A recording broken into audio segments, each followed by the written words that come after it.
요즘 AI가 만든 이미지들 정말 대단하죠? 근데 이 모든 게 사실은 90년대에 만들어진 알고리즘 하나에서 시작됐다고 하면 어떠세요? 좀 믿기 힘든가요? 오늘 바로 그 이야기, 스콧 드레이프스라는 한 천재 개발자의 놀라운 여정을 따라가 보려고 합니다. 자, 화면에 보이는 이 이미지 좀 보세요. 이게 뭘로 보이세요? 사진?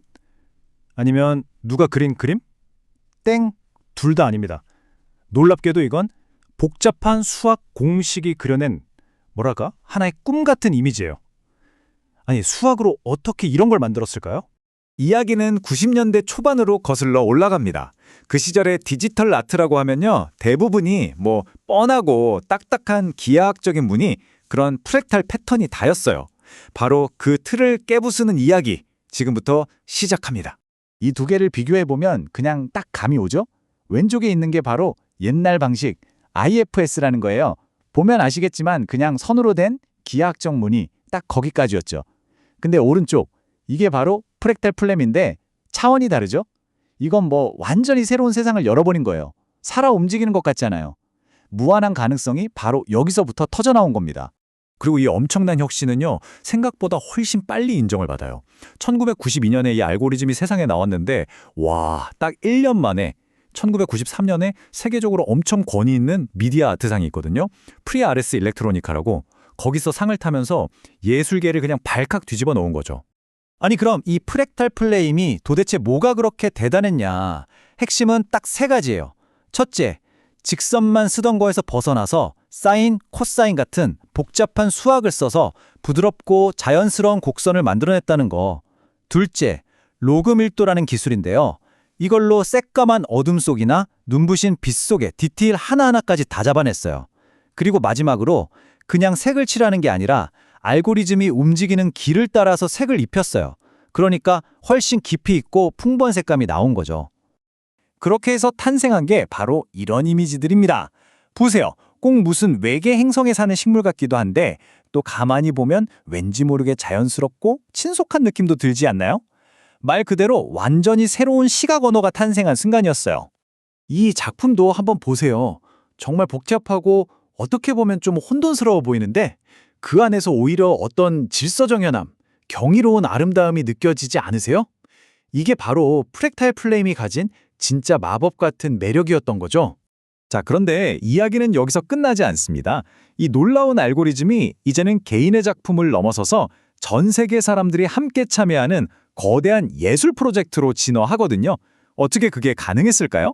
바로 일렉트릭 쉽이라는 프로젝트입니다. 이게 뭐냐면요. 2003년에 시작했는데 개념이 진짜 기발해요. 전 세계의 수많은 사람들이 자기 컴퓨터 안 쓸 때 있잖아요. 그 남는 계산 능력을 조금씩 빌려주는 거예요. 그걸 다 모아서 다 같이 거대한 프랙탈 애니메이션을 만드는 거죠. 작동 방식은 이렇습니다. 먼저 내 컴퓨터에 스크린세이버를 깔아요. 그럼 내가 컴퓨터를 안 쓰고 있을 때 이 스크린세이버를 알아서 예술 작품의 한 조각을 열심히 만드는 거죠. 그리고 전 세계 사용자들이 이렇게 만들어진 작품들을 보고 이게 제일 마음에 든다 하고 투표를 하는 거예요. 그럼 어떻게 될까요? 가장 인기 많은 작품의 유전자가 다음 세대 작품에 반영되는 겁니다. 그러니까 예술이 집단지성을 통해서 스스로 진화하고 번식하는 그런 시스템인 거죠. 정말 대단하지 않나요? 그 규모요? 정말 상상 이상이었습니다. 잘 나갈 때는 무려 45만 대. 45만 대의 컴퓨터가 이 네트워크에 연결됐었어요. 이건 예술 작품 하나 만들려고 전 지구가 하나의 거대한 슈퍼컴퓨터가 된 거나 마찬가지였죠. 근데 진짜 놀라운 건 따로 있어요. 이 프로젝트가 20년이 넘는 시간 동안 단 한 번도 멈추지 않고 계속 돌아가고 있다는 사실이에요. 세상에, 기술이 얼마나 빨리 변해요. 그런데도 지금까지 살아남아서 역사상 가장 오래된 디지털 아트 프로젝트 중 하나가 된 겁니다. 대단하죠? 그리고 그 영향력은 지금도 살아있습니다. 개발자들이 쓰는 페이스북 같은 깃허브라는 곳이 있는데 거기서 받은 좋아요, 그러니까 별 개수를 보면 알 수 있죠. 여전히 수많은 사람들이 이 프로젝트를 지지하고 있다는 생생한 증거입니다. 자, 여기서 스콧 드레이브스는 정말 중요한, 어떻게 보면 역사를 바꾼 결정을 내립니다. 그게 뭐였을까요? 바로 이 모든 기술과 코드를 그냥 전부 다 오픈소스로 공개해버린 겁니다. 그의 철학은 이 한 문장에 다 들어있어요. 코드가 바로 예술 작품이다.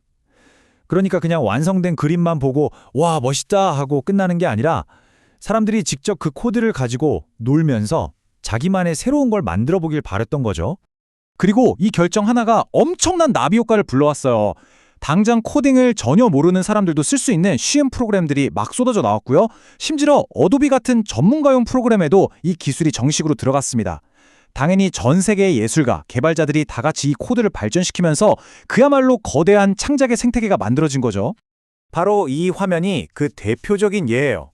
아포피시스라는 프로그램인데 이게 나오면서 전문가가 아니어도 정말 그냥 우리 같은 일반인도 클릭 몇 번만으로 자기만의 프랙탈 아트를 뚝딱 만들 수 있게 된 거예요.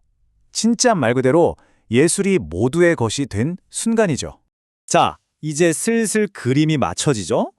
이 90년대의 이야기가 어떻게 지금 2020년대의 AI 예술혁명으로 이어지는지 그 마지막 퍼즐 조각을 맞춰볼 시간입니다. 왼쪽 그림은 정해진 수학 규칙에 따라 그려진 거예요. 아름답지만 결국 레시피대로 만든 거죠. 하지만 오른쪽은요? AI가 아름다운 숲이라는 의미를 이해하고 상상해서 그린 그림입니다. 이건 완전히 다른 차원이죠. 정해진 길을 따라가는 것에서 스스로 길을 만들어내는 단계로 진화한 거예요. 드레이브스의 작업은 바로 이 위대한 진화의 문을 연 첫 번째 발걸음이었던 셈입니다. 그리고 더 놀라운 건 뭔지 아세요? 이 모든 걸 시작했던 그 선구자, 스콧 드레이브스는 지금도 멈추지 않았다는 겁니다. 여전히 자기가 개척한 이 길에 가장 앞에서 다음 세대의 AI 아트는 어떤 모습일지 그 새로운 미래를 향한 문을 계속해서 열고 있어요. 결국 이 모든 이야기는 우리에게 하나의 질문을 던집니다. 이제 AI나 알고리즘이 예술을 창조하는 시대잖아요. 그렇다면 예술가는 과연 누구일까요? 인간의 창의성은 또 어떤 의미를 갖게 될까요? 이 질문에 대한 정답은 아마 없을 겁니다. 답은 이제 이 영상을 보고 계신 바로 여러분, 각자의 생각에 달려 있겠죠.